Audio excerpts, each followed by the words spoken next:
সকলোকে নমস্কাৰ জনাইছোঁ।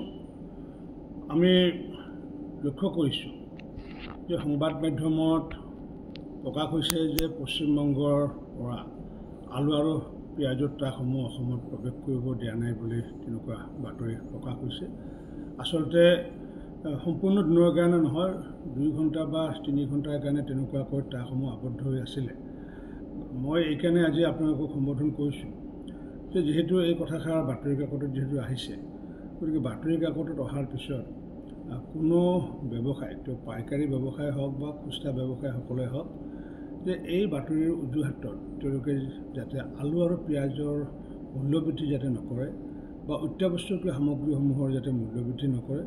কাৰণ জিলা আয়ুক্তসমূহৰ লগত আমি কথা পতাৰ পিছত আমি জ্ঞাত হৈছোঁ যে প্ৰতিখন জিলাতে যথেষ্ট পৰিমাণে আমাৰ খাদ্য সামগ্ৰী হওক বা নিত্য প্ৰয়োজনীয় সামগ্ৰী হওক বা আলুৱে হওক বা পিঁয়াজে হওক, বিভিন্ন ধৰণৰ সামগ্ৰী মজুত আছে।